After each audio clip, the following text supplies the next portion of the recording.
ಓಂ ತದೇತತ್ಸಹಸ್ರಂ ತತ್ಸರ್ವಂ ತಸ್ಯ ಮೇನ್ನಂ ಮಿತ್ರಂ ದಕ್ಷಿಣಂ ಸದಿತಿ ಪ್ರಾಣಃ ಪರೋಕ್ಷಪ್ರಿಯಾ ಇವ ಹಿ ದೇವಾಃ ಪರೋಕ್ಷಪ್ರಿಯಾ ಇವ ಹಿ ದೇವಾಃ. ಓಂ ಧಾಮ್ನೇ ನಮಃ. ಓಂ ಉಗ್ರಪ್ರತ್ವ ಯಜ್ಞಾಸ ಇಮೇ ಅಶ್ನುವಂತೋ ಪ್ರೇಮೇ ಹವಾಸಃ ಪುರುಹೂತಮಸ್ಮೇ ಆತ್ವೇಯಂ ಧೀರವಸ ಇಂದ್ರ ಯಮ್ಯಾಃ. ಶ್ರೀ ಗುರುಭ್ಯೋ ನಮಃ. ವಿಷ್ಣು ಸಹಸ್ರನಾಮ ಸ್ತೋತ್ರದ 216ನೇಯ ನಾಮ ಧಾಮ ಅಂತ, ಮತ್ತು ಅದಕ್ಕೆ ಸಂಬಂಧಪಟ್ಟಂಥ ಬೃಹತಿ ಮಂತ್ರ 216ನೇ ಬೃಹತಿ ಮಂತ್ರ. ಇದಿಷ್ಟನ್ನು ನಾವೀಗ ನೋಡಬೇಕಾಗಿದೆ. ಅದಕ್ಕಿಂತ ಮೊದಲು ಈ ಧಾಮ ಅನ್ನುವ ನಾಮಕ್ಕೆ ಸಂಬಂಧಪಟ್ಟಂತೆ ಏನು ಅರ್ಥ ಆಗ್ತದೆ ಅಂತ ಅನ್ನೋದನ್ನು ನೋಡೋಣ. ಧಾಮ ಅಂದರೆ ಆಶ್ರಯ ಅಂತ ಅರ್ಥ. ಜಗತ್ತಿನಲ್ಲಿ ಪ್ರತಿಯೊಬ್ಬರಿಗೂ ಕೂಡ ನೆಲೆ ಕೊಟ್ಟವನು, ಇದು ಮುಖ್ಯವಾದಂಥ ಅರ್ಥ. ಸರ್ವರಿಗೂ ಆಶ್ರಯನಾದವನು. ನರಾಣಾಂಚ ಸುರಾಣಾಂಚ ಗತಿರೇಕೋ ಜನಾರ್ದನ ಅಂತ ಅವನನ್ನು ಬೃಹದಾರಣ್ಯಕ ಭಾಷ್ಯ ವರ್ಣನೆ ಮಾಡ್ತದೆ. ಎಲ್ಲರಿಗೂ ಕೂಡ, ನರರಿಗೂ, ದೇವತೆಗಳಿಗೂ, ಮನುಷ್ಯರಿಗೂ, ಋಷಿಗಳಿಗೂ, ಹೀಗೆಲ್ಲರಿಗೂ ಕೂಡ ಆಶ್ರಯದಾತನಾದವನು. ಆದ್ದರಿಂದ ಅವನು ಧಾಮ. ಮತ್ತು ಧಾಮ ಅಂದರೆ ಕೇವಲ ಚೇತನಗಳಿಗೆ ಧಾಮ ಅಲ್ಲ, ಜಡ ವಸ್ತುಗಳಿಗೂ ಅವನೇ ಆಶ್ರಯ. ಹಾಗೆ ಎಲ್ಲ ಗುಣಗಳಿಗೂ ಅವನು ನೆಲೆ. ಮತ್ತು ಧಾಮ ಅಂದರೆ ಪ್ರಕಾಶ ಅಂತ ಅರ್ಥ. ಪ್ರಕಾಶಮಯನಾದ್ರಿಂದಲೂ ಆತ ಧಾಮ, ಬೆಳಕಿನ ಸೆಲೆ ಅಂತ ಅರ್ಥ. ಮುಕ್ತರಿಗೆ ಅವನು ಧಾಮ, ಆಶ್ರಯದಾತ. ಸಂಸಾರದಲ್ಲಿದ್ದವನಿಗೂ ಅವನೇ ಆಶ್ರಯದಾತ. ಧ ಅಂದರೆ ಜಗತ್ತೆಲ್ಲವನ್ನು ಧರಿಸಿದವನು. ಮ ಅಂದರೆ ತಿಳಿಯಲ್ಪಟ್ಟವನು ಅಂತ ಅರ್ಥ. ಧ ಮ ಎಲ್ಲವನ್ನೂ ಧರಿಸಿದ್ದಾನೆ, ಎಲ್ಲವನ್ನೂ ಧರಿಸಿದವನು ಅಂತ ತಿಳಿಯಲ್ಪಟ್ಟವನು. ಅಥವಾ ಅಮ ಅಂತನೂ ಪದಚ್ಛೇದ ಮಾಡ್ಕೋಬಹುದು. ಪೂರ್ಣವಾಗಿ ಆತನನ್ನು ತಿಳಿಯಲಿಕ್ಕಾಗದು ಅಂತ ಅದರ ಅರ್ಥ ಆಗ್ತದೆ. ಮತ್ತು ಧಾಮ ಅನ್ನೋ ಶಬ್ದಕ್ಕೆ ಸೋಮಪಾನ ಮಾಡುವವನು ಅಂತ ಹೀಗೆ ಅರ್ಥವನ್ನು ಕೂಡ ಹೇಳಿದ್ದಾರೆ. ಮತ್ತು ಈ ದರ್ಭೆ ಆಸನದಲ್ಲಿ, ಯಜಮಾನ ಕೊಟ್ಟಿರುವಂಥ ದರ್ಭೆ ಆಸನದಲ್ಲಿ ಕೂತ್ಕೊಳ್ಳುವಂಥವನು. ಹೊರಗಡೆ ಯಜ್ಞ ಪೀಠದಲ್ಲಿ ಯಜಮಾನ ದರ್ಭೆ ಆಸನವನ್ನು ಕೊಟ್ಟಾಗ ಅಲ್ಲಿ ಕೂತ್ಕೋತಾನೆ. ಯಜಮಾನನ ಮನಸ್ಸಿನಲ್ಲಿ ಕೂಡ ಆತ ಕೂತ್ಕೋತಾನೆ. ಆದ್ದರಿಂದ ಆತ ಧಾಮ. ಹೀಗೆ ಆತನನ್ನು ಧಾಮ ಅಂತ ಶಾಸ್ತ್ರ ವರ್ಣನೆ ಮಾಡ್ತದೆ. ಮತ್ತೆ ಈಗಾಗಲೇ ಹೇಳಿದಂತೆ ಅದಕ್ಕೆ ಪ್ರಕಾಶ ಸ್ವರೂಪ ಅನ್ನುವಂಥ ಅರ್ಥ ಅಂತೂ ಇದ್ದೇ ಇದೆ. ಕಾಂತಿ, ತೇಜಸ್ಸು, ಮಹಿಮೆ ಹೀಗೆಲ್ಲ ಅರ್ಥ ಆಗ್ತದೆ. ಆದ್ದರಿಂದ ಎಲ್ಲ ವಿಧವಾದ ತೇಜಸ್ಸುಗಳಿಗೂ ಅವನು ನೆಲೆಯಾದವನು. ಸೂರ್ಯಚಂದ್ರ ಮೊದಲಾದ ತೇಜಸ್ಸುಗಳಿಗೂ ಅವನೇ ಮೂಲ ಸೆಲೆ ಅಂತ ಹೀಗೆ ಅರ್ಥವನ್ನು ಕೂಡ ಧಾಮ ಎಂಬ ಶಬ್ದದಿಂದ ಅನುಸಂಧಾನ ಮಾಡ್ಕೊಳ್ಬಹುದು. ಇನ್ನು ಮುಂದೆ ಆ ಮೂಲ ಮಂತ್ರಕ್ಕೆ ಸಾಯಣಾಚಾರ್ಯರು ಏನು ಅರ್ಥ ಮಾಡಿದ್ದಾರೆ ಅಂತ ಅನ್ನೋದನ್ನು ನೋಡೋಣ. ಭಗವಂತಾಚಾರ್ಯರು ಏನು ಅರ್ಥ ಮಾಡಿದ್ದಾರೆ ಅಂತ ನೋಡೋಣ. ಸಂಪಾದಿತವಾದ ಬೃಹತಿ ಮಂತ್ರಕ್ಕೆ ನಮಗೆ ಸಿಗುವಂಥ ಅರ್ಥವನ್ನು ಕೂಡ ನೋಡೋಣ. 6ನೇ ಮಂಡಲದ 3ನೇ ಅಧ್ಯಾಯದಲ್ಲಿ 8ನೇ ಸೂಕ್ತ, 6ನೇ ಮಂಡಲದ 23ನೇ ಅಧ್ಯಾಯದಲ್ಲಿ 8ನೇ ಸೂಕ್ತ ಅದು. ಆ ಮಂದಸ್ವ ಶನುಜೋಷಂ ಉಗ್ರ ಪ್ರತ್ವ ಯಜ್ಞಾಸು ಇಮೇ ಅಶ್ನುವಂತೋ ಪ್ರೇಮೇ ಹವಾಸಃ ಪುರುಹೂತಮಸ್ಮೇ ಆತ್ವೇಯಂ ಧೀರವಸೆ ಇಂದ್ರಯಮ್ಯಾಹ ಅಂತ 8ನೇ ಮಂತ್ರ. ಅಲ್ಲಿ ಸ ಮಂದಸ್ವ ಶನುಜೋಷಂ ಅಂತನ್ನುವುದನ್ನು ಈ ಹಿಂದಿನ ಗುರುತಮಃ ಅನ್ನುವ ನಾಮಕ್ಕೆ ಸಂಬಂಧಪಟ್ಟಂತೆ ನಾವು ನೋಡಿದ್ದೇವೆ. ಆದ್ದರಿಂದ ಉಗ್ರ ಪ್ರತ್ವ ಯಜ್ಞಾಸ ಅಲ್ಲಿಂದ ಈಗಿನ ಬೃಹತಿ ಮಂತ್ರ ಪ್ರಾರಂಭ ಕಾಣ್ತದೆ. ಯಮ್ಯಾಹ ಧೀರವಸ ಇಂದ್ರ ಯಮ್ಯಾಹ ಅಂತ ಆ ಮಂತ್ರದ ಕೊನೆಯವರೆಗೆ ಅಂತೂ ಈ ಬೃಹತಿ ಮಂತ್ರ 8ನೇ ಮಂತ್ರದಲ್ಲೇ ಪೂರ್ಣವಾಗಿ ತನ್ನ ಸ್ವರೂಪವನ್ನು ಉಳಿಸ್ಕೊಂಡಿದೆ. ಮೊದಲಿನ ಸಮಂದಸ್ವ ಶನುಜೋಷಂ ಅನ್ನುವುದು ಮಾತ್ರ ಈ ಹಿಂದಿನ ನಾಮಕ್ಕೆ ಸೇರಿ ಹೋಗಿದೆ. ಸಾಯಣಾಚಾರ್ಯರು ಹೀಗೆ ವ್ಯಾಖ್ಯಾನ ಮಾಡ್ತಾರೆ. ಉಗ್ರ ಅಂದ್ರೆ ತುಂಬಿದ ಬಲ ಇದ್ದವನು, ಉಕ್ಕಿ ಬರುವ ಬಲ ಇದ್ದವನು ಅಂತ ಅರ್ಥ. ಅನುಜೋಷಂ ಅನ್ನೋದು ನಮ್ಗೆ ಇಲ್ಲಿ ಸಂಬಂಧ ಇಲ್ಲ, ಆದರೂ ಪೂರ್ಣ ಮಂತ್ರಕ್ಕೆ ಅರ್ಥ ಹೇಳುವಾಗ ಈ ಒಂದು ಬಾರಿ ಹೇಳಿಬಿಡ್ತೇನೆ. ಕಾಮಾನುಗುಣಂ, ನಿನ್ನ ಇಚ್ಛೆಗೆ ಬಂದಂತೆ, ಮಂದಸ್ವ, ಸಂತೋಷ ಪಡು. ಈ ಇಮೆ ಯಜ್ಞಾಸಹ, ಈ ಯಜ್ಞಗಳು ಮತ್ತು ಆ ಯಜ್ಞದಲ್ಲಿ ಉಪಯೋಗ ಮಾಡುವಂತಹ ಸೋಮರಸಗಳು ಇವೆಲ್ಲವೂ ಕೂಡ ನಿನ್ನನ್ನು ಪ್ರಾಶ್ನುವಂತು, ಬಂದು ತಲುಪಲಿ, ನಿನಗೆ ಅವೆಲ್ಲವೂ ಕೂಡ ಸಿಗುವಂತಾಗಲಿ ಅಂತ ಅದರ ಅರ್ಥ. ಯಜ್ಞವನ್ನು ನಿನಗಾಗಿಯೇ ಮಾಡ್ತಾ ಇದ್ದಾರೆ. ಆದ್ರಿಂದ ಯಜ್ಞದ ಆ ಸೋಮರಸ, ಪ್ರಧಾನ ಆಹುತಿ ಅವು ಎಲ್ಲವೂ ಕೂಡ ನಿನಗೇ ಬರುವಂತಾಗಲಿ, ನಿನಗೇ ಸಲ್ಲುವಂತಾಗಲಿ ಅಂತ ಅದರ ತಾತ್ಪರ್ಯ. ಪುರುಹೂತ, ಬಹುಬಿಹಿ ಆಹೂತ, ಬಹುಜನರಿಂದ ಕರೆಯಲ್ಪಟ್ಟವನು, ಈಗ ಅರ್ಥ ಅದಕ್ಕೆ. ತ್ವಾಂ, ನಿನ್ನನ್ನು, ಅಸ್ಮೇ ಅಂದ್ರೆ ನಮಗೆ ಸಂಬಂಧಪಟ್ಟ, ಹವಾಸಹ, ಹವಾಸಹ ಅಂದ್ರೆ ಹವನಾನಿ, ಸ್ತೋತ್ರಗಳು, ನಾವು ಮಾಡುವ ಸ್ತೋತ್ರಗಳು ನಿನ್ನನ್ನು ಬಂದು ತಲುಪಲಿ. ಮತ್ತೆ ಈ ಸ್ತೋತ್ರ ಇಯಂ ಧೀಹಿ, ಈ ಸ್ತೋತ್ರ ಅವಸೆ, ನಾವು ನಿನ್ನನ್ನು ಕುರಿತು ಏನು ಸ್ತೋತ್ರ ಮಾಡಿದ್ದೀವಿ, ಈ ಸ್ತೋತ್ರ ನಮ್ಮ ರಕ್ಷಣೆಗೆ ಉಪಯೋಗ ಆಗಲಿ. ಆಯಮ್ಯಾಹ ಅಂದ್ರೆ ಆಯಚ್ಛತು, ಅದು ಬರಲಿ, ನಮ್ಮ ರಕ್ಷಣೆಗೆ ಅದು ಉಪಯುಕ್ತವಾಗಲಿ ಅಂತ ಹೀಗರ್ಥ. ಅರ್ಥಾತ್ ನಾವು ನಿನ್ನನ್ನು ಸ್ತುತಿಸಿದ್ದೀವಿ, ಆ ಸ್ತುತಿಸಿದ್ದಕ್ಕಾಗಿ ಪ್ರೀತನಾದಂತಹ ನೀನು ನಮ್ಮನ್ನ ರಕ್ಷಿಸಬೇಕು. ಇದಿಷ್ಟು ಆ ಮಂತ್ರದ ಅರ್ಥ. ಆಯಮ್ಯಾಹ ಅನ್ನೋದು ಕ್ರಿಯಾಪದ. ಮುಂದೆ ಇದೇ ಮೂಲ ಮಂತ್ರಕ್ಕೆ ಭಗವಂತಾಚಾರ್ಯ ಏನು ಅರ್ಥ ಹೇಳ್ತಾರೆ ಅಂತ ಅನ್ನೋದನ್ನು ನೋಡೋಣ. ಧಾಮ ಎಂಬ ಶಬ್ದಕ್ಕೆ ಅವರು ಹೇಳಿದ ಅರ್ಥಗಳನ್ನು ಈಗಾಗಲೇ ನಾವು ನೋಡಿದ್ದೇವೆ. ದಯತಿ ಅಂದ್ರೆ ಪಾನ ಮಾಡುವವನು, ಸೋಮರಸ ಮೊದಲಾದವುಗಳನ್ನು ಪಾನ ಮಾಡುವವನು ಅಂತ ಅರ್ಥ. ಧೇಟ್, ಪಾನೆ ಅನ್ನೋ ಧಾತುವಿಗೆ ಮನಿನ್ ಪ್ರತ್ಯಯ ಬಂದು ಧಾಮ ಅಂತ ಈಗ ನಿಷ್ಪನ್ನ ಆಗಿದೆ ಅಂತಾರೆ ಅವರು. ಹೊರಗಡೆ ದರ್ಭೆಯ ಆಸನದಲ್ಲಿ ಮತ್ತೆ ಒಳಗಡೆ ಯಜಮಾನನ ಮನದಲ್ಲಿ ನೀನು ಬಂದು ಕೂತ್ಕೊಳ್ಬೇಕು. ಕೂತ್ಕೊಂಡು ಆ ಯಜ್ಞದಲ್ಲಿ ಆಹುತಿಯನ್ನು ಸ್ವೀಕಾರ ಮಾಡಬೇಕು ಅಂತ ಅದರ ಅರ್ಥ. ಧಾಮ ಅನ್ನುವುದು 213ನೇ ಮಂತ್ರ. ಭಗವಂತಾಚಾರ್ಯರ ಲೆಕ್ಕಕ್ಕೂ ಮತ್ತೆ ರಘುನಾಥ ಸ್ವಾಮಿಗಳ ಲೆಕ್ಕಕ್ಕೂ 200 ಒಟ್ಟು 3 ಮಂತ್ರಗಳ ವ್ಯತ್ಯಾಸ ಇದೆ. ಹೀಗೆ 213ನೇ ಮಂತ್ರ ಮತ್ತೆ 213ನೇ ಮಂತ್ರ ಧಾಮ ಎಂಬ ನಾಮಕ್ಕೆ ಸಂಬಂಧಪಟ್ಟದ್ದು ಭಗವಂತಾಚಾರ್ಯ ದೃಷ್ಟಿಯಲ್ಲಿ ಬೇರೆ ಇದೆ. ನಾನಿ ಯಜ್ಞೇಹೆ ಸನೋಬೋಧಿಪುರೋಳಾಶಂ ಧರಾಣ ಪಿಬಾತೋ ಸೋಮಂ ಗೋರುಜೀಕಮಿಂದ್ರ ಇದಂ ಬರ್ಹಿರಿ ಯಜಮಾನಸ್ಯ ಸಿ ಅಂತ ಹೀಗೆ ನಿಂತು ಹೋಗ್ತದೆ. ಮುಂದೆ ಸೀದ ಉರುಮ್ ಅಂತಿದೆಯಲ್ಲ, ಸಿ ಅನ್ನುವುದು ಹಿಂದಿನ ಮಂತ್ರಕ್ಕೆ ಸೇರಿದೆ. ಸಿ ದೋರುಮ್ ಅನ್ನುವುದು ಮುಂದಿನ ಸತ್ಯ ಎಂಬ ನಾಮಕ್ಕೆ ಸೇರಿ ಹೋಗಿದೆ. ಇದು ಭಗವಂತಾಚಾರ್ಯ ವ್ಯಾಖ್ಯಾನ. ನಾನು ಈ ಹಿಂದೆ ಅನೇಕ ಸರಿ ಹೇಳಿದ್ದೆ, ರಘುನಾಥ ಸ್ವಾಮಿಗಳ ವ್ಯಾಖ್ಯಾನದಲ್ಲಿ ಈ ಅಕ್ಷರಗಳನ್ನ ಛೇದ ಮಾಡುವುದಿಲ್ಲ, ಪದಗಳನ್ನು ಛೇದ ಮಾಡೋದಿಲ್ಲ. ಇಡೀ ಋಗ್ವೇದದ ಒಂದು ಮಂತ್ರ ಏನಿರ್ತದೆ ಅದನ್ನ ಅಲ್ಲಲ್ಲಿ ಛೇದ ಮಾಡುವಾಗ ಒಂದೊಂದು ಪದವಾಗಿಯೇ ಉಳಿಸ್ಕೊಂಡಿರ್ತಾರೆ. ಸಮಂದಸ್ವ ಶನುಜೋಷಂ ಅಂತ ಬಂತು. ಮತ್ತೆ ಏದಂ ಬರ್ಹಿರಿ ಯಜಮಾನಸ್ಯ ಸೀದೋರುಂ ಅಂತಿದೆ. ಇವೆಲ್ಲ ಅಖಂಡವಾದ ಪದಗಳು ಆಯಾ ಮಂತ್ರಕ್ಕೆ ಸೇರ್ತವೆ. ಒಂದು ಇಡೀ ಮಂತ್ರದ ಒಂದು ಪದ ಒಂದು ಬೃಹತಿಯಲ್ಲಿ, ಮತ್ತೊಂದು ಪದ ಮತ್ತೊಂದು ಬೃಹತಿಯಲ್ಲಿ ಬರಬಹುದು.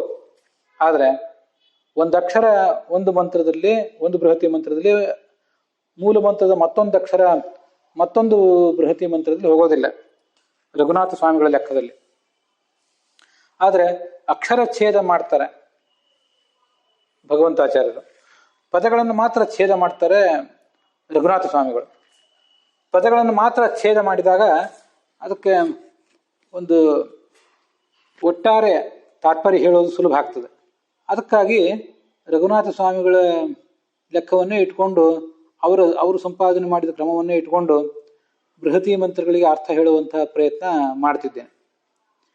ಮೂಲ ಮಂತ್ರಗಳಿಗೆ ಸಾಯಣಾಚಾರ್ಯರು, ರಘುನಾಥ ಮತ್ತು ಭಗವಂತಾಚಾರ್ಯರು ಬರೆದ ಅರ್ಥ, ಸಂಪಾದಿತವಾದ ಮಂತ್ರಕ್ಕೆ ರಘುನಾಥ ಸ್ವಾಮಿಗಳು ಬರೆದ ಅರ್ಥ, ಇವು ಮೂರನ್ನು ಅವಲೋಕಿಸಿ ಒಂದಿಷ್ಟು ನನ್ನ ಬುದ್ಧಿಗೆ ತೋಚಿದ ಅರ್ಥವನ್ನು ಸೇರಿಸಿ ಅದನ್ನು ನಿಮ್ಮ ಮುಂದೆ ಇಡುವಂಥ ಪ್ರಯತ್ನ ಮಾಡ್ತಿದ್ದೇನೆ.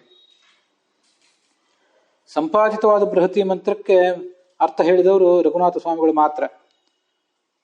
ಭಗವಂತಾಚಾರ್ಯರು ಸಂಪಾದಿತವಾದ ಮಂತ್ರಗಳನ್ನು ತೋರಿಸ್ತಾರೆ, ಆದರೆ ಸಂಪಾದಿತವಾದ ಮಂತ್ರಕ್ಕೆ ಅವರ ಅರ್ಥ ಹೇಳಿಲ್ಲ.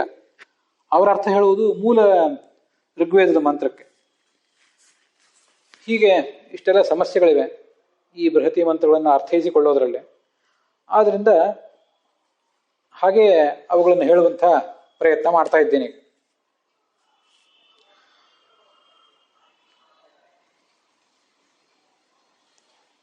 ಧಾಮ ಅಂದರೆ ಸೋಮಪಾನ ಮಾಡುವವನು, ಹೊರಗಡೆ ದರ್ಭೆಯ ಆಸನದಲ್ಲಿ, ಒಳಗಡೆ ಯಜಮಾನನ ಹೃದಯದಲ್ಲಿ ಕೂತ್ಕೊಳ್ಳುವವನು ಅನ್ನೋ ಅರ್ಥವನ್ನು ನೋಡಿದೆವು. ಮುಂದೆ ಈ ಮಂತ್ರಕ್ಕೆ ಅವರೇ ಅರ್ಥ ಏನು ಹೇಳಿದ್ದಾರೆ ಅನ್ನೋದನ್ನು ನೋಡೋಣ. ಉಗ್ರ ಅಂತ ಭಗವಂತನಿಗೆ ಸಂಬೋಧನೆ. ಸೋಮಂ ಗೋರುಜೀಕಮಿನ್ ಉಗ್ರ ಪ್ರತ್ವ ಯಜ್ಞಾಸ ಇಮೇ ಹವಂತು ಅಂತ ಹೀಗೆ ಮಂತ್ರ ಇದೆ. ಉಗ್ರ ಅಂತ ಭಗವಂತನಿಗೆ ಸಂಬೋಧನೆ. ಇಂದ್ರ ಭಗವಂತನೇ ಪುರೋಡಾಶಾದಿಗಳನ್ನು ಸ್ವೀಕಾರ ಮಾಡಿದಂಥ, ಯಜ್ಞದಲ್ಲಿ ಏನು ಚೆರು ಹಾಕ್ತಾರೆ ಅದನ್ನೆಲ್ಲ ಸ್ವೀಕಾರ ಮಾಡಿದಂಥ ನೀನು ಅನುಜೋಷಂ ಯಥೇಚ್ಛವಾಗಿ, ಮಂದಸ್ವ ಸಂತೋಷ ಪಡು, ಈ ಯಜ್ಞದಲ್ಲಿ ನೀನು ಸಂತೋಷ ಪಡಬೇಕು ಅಂತ ಅದರ ಅರ್ಥ. ಮಂದಸ್ವ ಅನ್ನೋದಕ್ಕೆ ಪ್ರಕಾಶಿಸು ಅಂತ ಹೀಗೆ ಅರ್ಥ ಹೇಳಿದ್ದಾರೆ ಭಗವಂತಾಚಾರ್ಯರು. ಯಜ್ಞ ಏನು ನಡೀತಾ ಇದೆ, ಯಜಮಾನ ಮಾಡ್ತಾ ಇದ್ದಾನೆ, ಅಲ್ಲಿ ನೀನು ಚೆನ್ನಾಗಿ ಅಭಿವ್ಯಕ್ತನಾಗಬೇಕು ಅಂತ ಹೀಗೆ ಅರ್ಥ. ಈ ಯಜ್ಞಗಳು ನಿನ್ನನ್ನು ಬಂದು ತಲುಪಲಿ, ಮತ್ತೆ ನಾವು ಏನು ಆಹ್ವಾನ ಕೊಡ್ತೀವಿ ನಿನಗೆ, ಹವ ಅಂದರೆ ಆಹ್ವಾನ, ಅವು ಕೂಡ ನಿನ್ನನ್ನೇ ಬಂದು ತಲುಪಲಿ. ಇಯಂ ಧೀಹಿ, ನಮ್ಮ ಈ ಬುದ್ಧಿ ಯಾವತ್ತು ಆಯಮ್ಯ ಅಂದರೆ ನಿಯಮ್ಯ. ಆಯಮ್ಯ ಅನ್ನೋದು ಕ್ರಿಯಾಪದ ಸಾಯಣಾಚಾರ ದೃಷ್ಟಿಯಲ್ಲಿ. ಆಯಮ್ಯ ಅನ್ನುವುದು ಯತ್ಪ್ರತ್ಯಯಾಂತವಾದ ಶಬ್ದ ಭಗವಂತಾಚಾರ ದೃಷ್ಟಿಯಲ್ಲಿ. ನಮ್ಮ ಈ ಬುದ್ಧಿ ನಿನ್ನಲ್ಲೇ ಏಕನಿಷ್ಠವಾಗಿರಲಿ. ಯಾಕೆಂದರೆ ಅವಸೇ ರಕ್ಷಣಾಯ, ನೀನೇ ನಮ್ಮನ್ನು ರಕ್ಷಿಸುವವನಾದ್ರಿಂದ ನಿನ್ನಲ್ಲೇ ಅದು ಮುಳುಗಿರಲಿ, ಆ ಬುದ್ಧಿ ನಿನ್ನಲ್ಲೇ ಲಗ್ನವಾಗಿರಲಿ ಅಂತ ಹೀಗರ್ಥ. ಆಯಮ್ಯಾಹ ಅಂತ ಬಹುವಚನ ಇದೆ. ಆ ಬಹುವಚನಕ್ಕೆ ಏಕವಚನದ ಅರ್ಥವನ್ನು ಇಟ್ಕೊಳ್ಬೇಕು ಅಂತ ತಾತ್ಪರ್ಯ ಭಗವಂತಾಚಾರ್ಯರು. ಯಾಕಂದರೆ ಧೀಹಿ ಅಂತ ಏಕವಚನ ಇದೆ, ಆಯಮ್ಯಾಹ ಅಂತ ಬಹುವಚನವನ್ನು ಹೊಂದಿಸ್ಬೇಕಲ್ಲ. ಒಂದು ಕಡೆ ಏಕವಚನ, ಒಂದು ಕಡೆ ಬಹುವಚನ ಇದ್ದರೆ ಅದನ್ನು ಹೊಂದಿಸ್ಬೇಕು. ಅದಕ್ಕಾಗಿ ಈ ಪ್ರಯತ್ನ. ಈ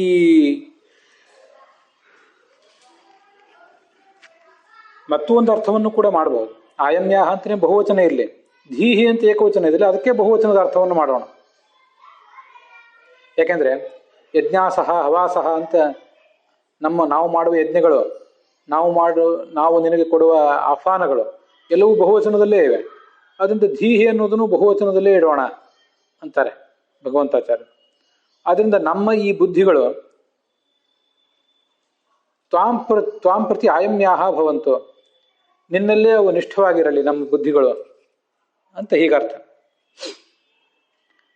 ವೇದದಲ್ಲಿ ಇಂಥ ಲಿಂಗ ವ್ಯತ್ಯಾಸ, ವಚನ ವ್ಯತ್ಯಾಸ ಇತ್ಯಾದಿಗಳನ್ನು ಮಾಡ್ತಾ ಇರ್ತಾರೆ. ಅದನ್ನು ಆಯಾ ಪ್ರಸಂಗಕ್ಕೆ ತಕ್ಕಂತೆ ಹೊಂದಿಸ್ಕೋಬೇಕಾಗ್ತದೆ.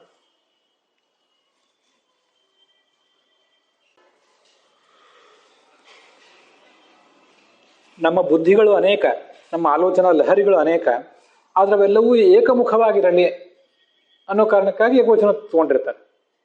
ಏಕವಚನ ಬಹುವಚನ ಅನ್ನೋದು ಸುಮ್ಮನೆ ಆಕಸ್ಮಿಕ ಅಲ್ಲ. ಶಾಸ್ತ್ರದಲ್ಲಿ ನಮ್ಮ ಆಲೋಚನಾ ವಿಧಾನಗಳು ಅನೇಕ ಇರಬಹುದು, ಆದರೆ ಅವೆಲ್ಲವೂ ಕೂಡ ಏಕಮುಖವಾಗಿರಲಿ ನಿನ್ನ ಕಡೆಗೆ ಅನ್ನೋ ಕಾರಣಕ್ಕಾಗಿ ಅಲ್ಲಿ ಏಕವಚನ ಇದೆ. ಯಮ್ಯಾಹ ಎಂಬಲ್ಲಿ ಏಕ್ ಪ್ರತ್ಯಯಾಂತವಾದ ಶಬ್ದ ಬಹುವಚನದಲ್ಲಿದೆ. ಮತ್ತೂ ಒಂದು ಅರ್ಥವನ್ನು ಹೇಳ್ತಾರೆ ಭಗವಂತಾಚಾರ್ಯ. ಅದನ್ನೇ ನಾನು ನನ್ನ ವ್ಯಾಖ್ಯಾನದಲ್ಲಿ ಇಟ್ಕೊಂಡಿದ್ದೇನೆ. ಯಮ್ಯ, ನಮ್ಯ ಮತ್ತೆ ನಕ್ತ, ಹೀಗೆ ಈ ಯಮ್ಯ ಅನ್ನೋ ಶಬ್ದವನ್ನ ರಾತ್ರಿ ಅನ್ನೋ ಅರ್ಥದಲ್ಲಿ ಶಾಸ್ತ್ರ ಪ್ರಯೋಗ ಮಾಡಿದ್ದು ಕಂಡು ಬರ್ತದೆ. ಹಾಗಾದ್ರೆ ಆಯಮ್ಯಾಹ ಅಂದ್ರೆ ರಾತ್ರಿಗಳು ಅಂತ ಅರ್ಥ. ಆ ಅರ್ಥವನ್ನು ಇಲ್ಲಿ ನಾವು ತಗೊಳ್ಬಹುದು ಅಂತಾರೆ ಭಗವಂತಾಚಾರ್ಯರು. ಹಾಗಾದ್ರೆ ಆ ಅರ್ಥವನ್ನು ತಗೊಂಡಾಗ ಏನಾಯ್ತು ಅರ್ಥ, ಅದನ್ನೊಂದು ಬಾರಿ ಈಗ ನೋಡೋಣ. ಈ ಯಮ್ಯ ಅನ್ನೋದಕ್ಕೆ ನೈಟ್ ಅಂತ ಅರ್ಥ, ಸ್ತ್ರೀಲಿಂಗ ಶಬ್ದ ಅದು ಅನ್ನೋದನ್ನು ಕೋಶಗಳು ಕೂಡ, ಇವತ್ತಿನ ಕೋಶಗಳು ಕೂಡ ಒಪ್ಕೊಂಡಿವೆ. ಯಮ್ಯಾಹ ಅಂದ್ರೆ ರಾತ್ರಿ ಕಾಲದಲ್ಲಿಯೂ ಕೂಡ ಈ ಬುದ್ಧಿ ನಿನ್ನನ್ನೇ ಬಂದು ತಲುಪಲೆ. ನ ಕೇವಲಂ ದಿವ, ಹಗಲಿನಲ್ಲಿ ಮಾತ್ರ ಅಲ್ಲ, ರಾತ್ರಿ ಕಾಲದಲ್ಲಿಯೂ ಅದು ನಿನ್ನನ್ನೇ ಬಂದು ತಲುಪಲಿ ಅಂತ ಅರ್ಥ. ಯಮ್ಯ ಅನ್ನುವ ಒಂದೇ ಶಬ್ದಕ್ಕೆ ರಾತ್ರಿ ಹಗಲು ಅಂತನೂ ಅರ್ಥ ಮಾಡಬಹುದು. ಹಾಗೂ ಅರ್ಥ ಮಾಡೋದು ಏನು ಅಸಾಧ್ಯ ಏನಲ್ಲ.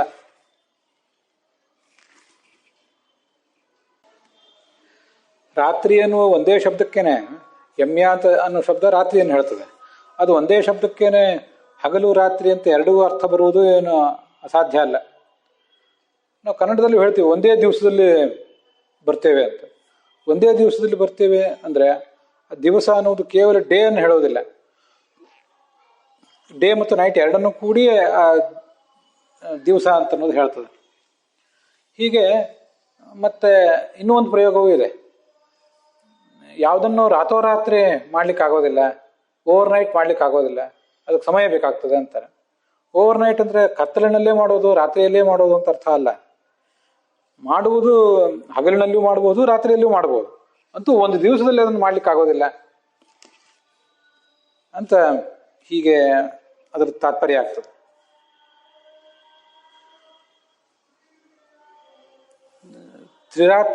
ತ್ರಿರಾತ್ರಾಂತೆ ಕಪಿತ್ಸ ಬದರಾಶನಃ ಯಾಂ ಧಾರಯನ್ ಸಪ್ತರಾತ್ರಂ ದೃಷ್ಟಾ ಸಂಕರ್ಷಣಂ ವಿಭುಂ. 3 ರಾತ್ರಿಗಳಿಗೊಮ್ಮೆ ಅವನು ಆ ಸಾಧಕ ಕಪಿತ್ಥ ಮತ್ತು ಬದರ ಮೊದಲಾದ ಹಣ್ಣುಗಳನ್ನು ತಿಂತಾ ಇದ್ದ. ಅಲ್ಲಿ 3 ದಿನಗಳಿಗೊಮ್ಮೆ ಅಂತ ಅರ್ಥ. ಅದಕ್ಕೆ ರಾತ್ರಿ ಅಂದ್ರೆ ಖಂಡಿತವಾಗಿಯೂ ರಾತ್ರಿ ಅಂತಾನೆ ಏನು ಅರ್ಥ ಆಗ್ಬೇಕಾಗಿಲ್ಲ, ದಿನ ಅಂತಾನೆ ಅದಕ್ಕೆ ಅರ್ಥ ಆಗ್ತದೆ.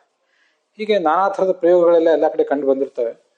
ಹಾಗೆ ಅದನ್ನು ಹೊಂದಿಸ್ಕೋಬೇಕು ಅಂತ ಅಲ್ಲಿಯ ತಾತ್ಪರ್ಯ. ಇದಿಷ್ಟು ಭಗವಂತಾಚಾರ್ಯರು ಆ ಮೂಲ ಮಂತ್ರಕ್ಕೆ ತೋರಿಸಿದ ಅರ್ಥ. ಇನ್ನ ಈ ಸಂಪಾದಿತವಾದ ಬೃಹತಿ ಮಂತ್ರಕ್ಕೆ ರಘುನಾಥ ಸ್ವಾಮಿಗಳು ಹೇಳಿದ ಅರ್ಥವನ್ನು ನೋಡೋಣ. ಉಗ್ರ ಅಂದ್ರೆ ಉಚ್ಚಾನಪಿ ಬ್ರಹ್ಮರುದ್ರಾದೀನ್ ಗ್ರಸತೀತಿ ತಾದೃಶ. ಅತ್ಯುಚ್ಚರಾದಂತಹ ಸೃಷ್ಟಿಯಲ್ಲಿ ಅತ್ಯುನ್ನತ ಸ್ಥಾನವನ್ನು ಹೊಂದಿರುವಂತಹ ಬ್ರಹ್ಮರುದ್ರಾದಿಗಳನ್ನು ಸದೆ ಬಡಿಯುವವನು, ಅವರನ್ನು ಕೂಡ ಪ್ರಳಯ ಕಾಲದಲ್ಲೇ ನುಂಗುವಂಥವನು ಈ ಭಗವಂತ. ಅಂಥ ಭಗವಂತನೇ ಇಮೇ ಯಜ್ಞಾಸಹ, ಈ ಯಜ್ಞಗಳು, ಇವೆಲ್ಲ ಯಜ್ಞಗಳು ನಿನ್ನನ್ನ ಬಂದು ತಲುಪಲಿ ಅಂತ ಹೀಗೆ ಅದರ ಅರ್ಥ.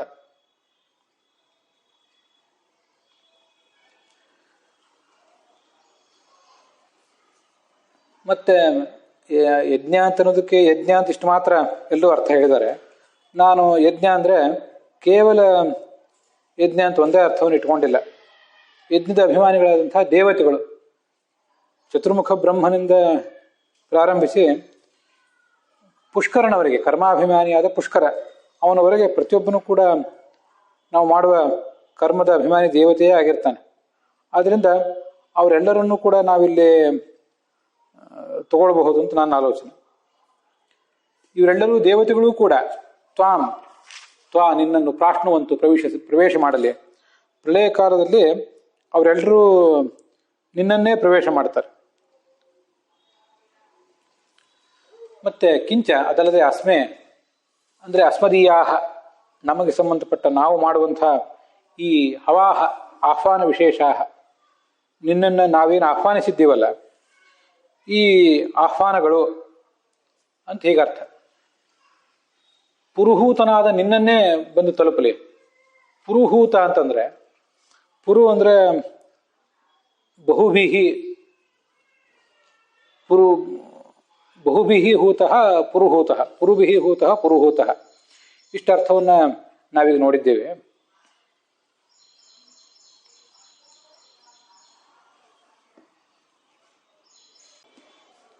ಅದಕ್ಕೆ ಸ್ವಲ್ಪ ಅರ್ಥವನ್ನು ವಿಸ್ತರಿಸಬಹುದು.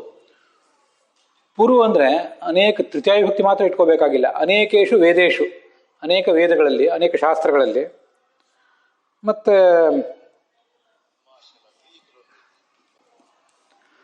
ಅನೇಕ ಶಾಸ್ತ್ರಗಳಲ್ಲಿ ಅನೇಕ ಶಾಸ್ತ್ರಜ್ಞರಿಂದ ಪುರೋಹಿತರಿಂದ ಅನೇಕ ಬಾರಿ, ಹೀಗೆ ಪುರು ಅನ್ನೋದನ್ನು 3 ಬಾರಿ ಇಟ್ಕೊಳ್ಳೋಣ. ಅನೇಕ ಶಾಸ್ತ್ರಗಳಲ್ಲಿ ಅನೇಕ ಶಾಸ್ತ್ರಜ್ಞರಿಂದ ಪುರೋಹಿತರಿಂದ ಮತ್ತು ಮೂರನೇದಾಗಿ ಅನೇಕ ಬಾರಿ ಕರೆಯಲ್ಪಟ್ಟವನು.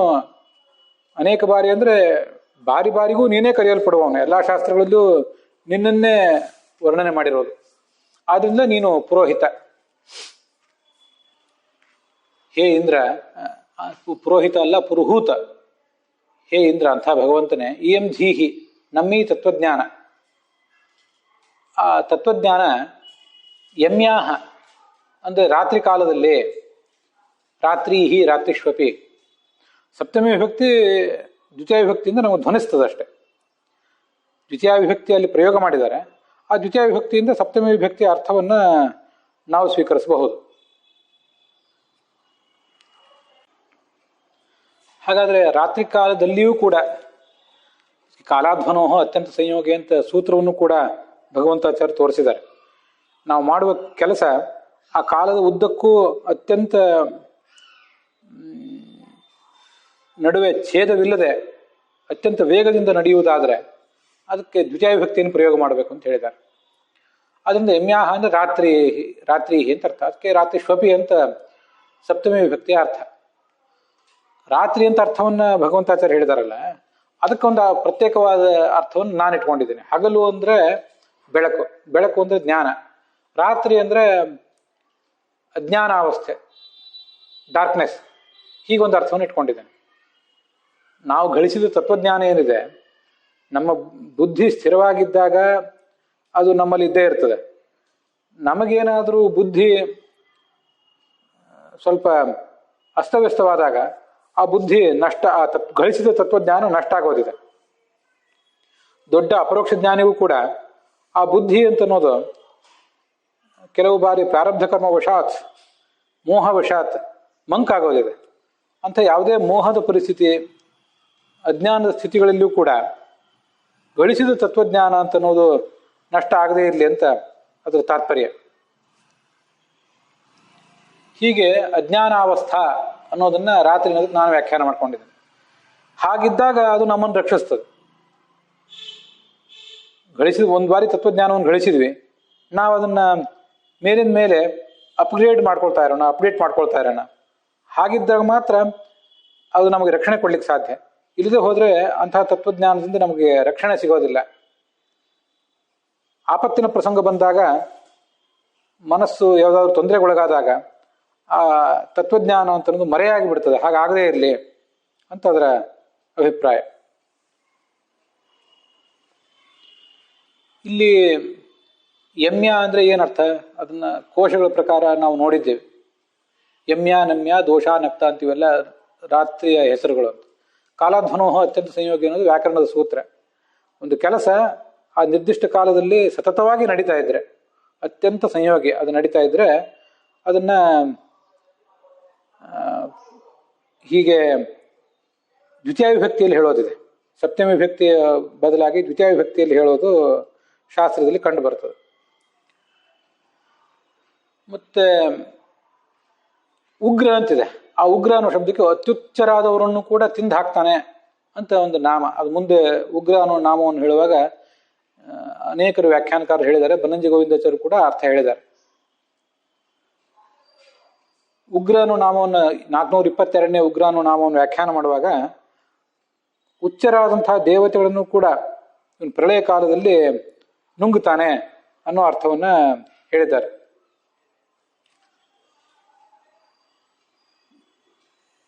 ಈ ಧಾಮ ಅಂದ್ರೆ ಏನು? ಸರ್ವೇಷಾಂ ಅಂತಿಮಂ ಧಾಮ, ಎಲ್ಲರಿಗೂ ಕೊನೆಯ ಧಾಮ ಈ ಪರಮಾತ್ಮ. ಉಳಿದ ಯಾರ್ಯಾರು ಕೆಲವು ವ್ಯಕ್ತಿಗಳು ಯಾವ್ದಾದ್ರು ಒಂದೊಂದು ಕಾಲದಲ್ಲಿ ಮಾತ್ರ ಧಾಮ ಆಗ್ತಿರ್ತಾರೆ.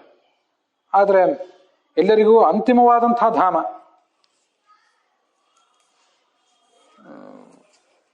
ಮುಕ್ತನಾದವನಾಗಲಿ, ತಮಸ್ಸಿಗೆ ಹೋದವನಾಗಲಿ, ಸಂಸಾರದಲ್ಲಿದ್ದವನಾಗಲಿ ಕೊನೆಗೆ ಹೋಗಿ ತಲುಪಬೇಕಾದದ್ದು ಈ ಭಗವಂತನನ್ನೇ.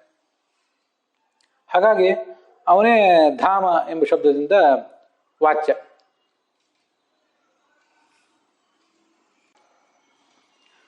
ಹೀಗೆ ಧಾಮ ಶಬ್ದದಿಂದ ಮುಖ್ಯ ವಾಚ್ಯನಾದವನು ಭಗವಂತ. ಅವನನ್ನು ಬೃಹತಿ ಎಂಬ ಶಬ್ದ, ಈ ಬೃಹತಿ ಮಂತ್ರ ಉಗ್ರ ಎಂಬ ಶಬ್ದದಿಂದ ಹೇಳಿದೆ. ಹಾಗಾದ್ರೆ ಉಗ್ರ ಎಂಬ ಶಬ್ದಕ್ಕೂ ಧಾಮ ಎಂಬ ಶಬ್ದಕ್ಕೂ ಸಮಾನಾರ್ಥಕತೆ ಬಂತು. ಅದು ಹೇಗೆ ಅಂದ್ರೆ, ಉಗ್ರ ಅಂದ್ರೆ ಅತ್ಯುಚ್ಚರಾದಂತಹ ಬ್ರಹ್ಮಾದಿ ದೇವತೆಗಳನ್ನು ಪ್ರಳಯ ಕಾಲದಲ್ಲಿ ನುಂಗಿ ತನ್ನ ಬಳಿ ಇಟ್ಕೊಳ್ಳುವವನು ಅಂತರ್ಥ. ಧಾಮ ಎಂಬ ಶಬ್ದಕ್ಕೂ ಕೂಡ ಅದೇ ಅರ್ಥ. ನಮ್ಮ ಮನೆ ನಮಗೆ ಧಾಮ ಆಗಿರ್ತದೆ. ನಾವು ಯಾರ್ಯಾರಿಗೂ ಕೆಲವರಿಗೆ ಧಾಮ ಆಗಿರ್ತೀವಿ, ಆಶ್ರಯ ಕೊಟ್ಟಿರ್ತೀವಿ. ನಮ್ಮಂಥವ್ರನ್ನ ಧಾಮ ಅಂತ ಹೇಳಿ ಉಪಯೋಗ ಏನಿಲ್ಲ. ಎಲ್ಲರಿಗೂ ಎಲ್ಲ ರೀತಿಯಿಂದಲೂ ಅತಿ ಮುಖ್ಯವಾಗಿ ಧಾಮನಾದವನನ್ನೇ ಧಾಮ ಅಂತ ಅನ್ಬೇಕು. ಆದ್ರಿಂದ ಕೊನೆಯ ಧಾಮ ಈ ಭಗವಂತ. ಹೀಗೆ ಉಗ್ರ ಶಬ್ದಕ್ಕೂ ಧಾಮ ಎಂಬ ಶಬ್ದಕ್ಕೂ ಒಂದು ಇರುವ ಸಂಬಂಧವನ್ನು ನಾವು ಊಹಿಸಬೇಕು ಅಂತ ಇದು ನನ್ನ ವ್ಯಾಖ್ಯಾನ.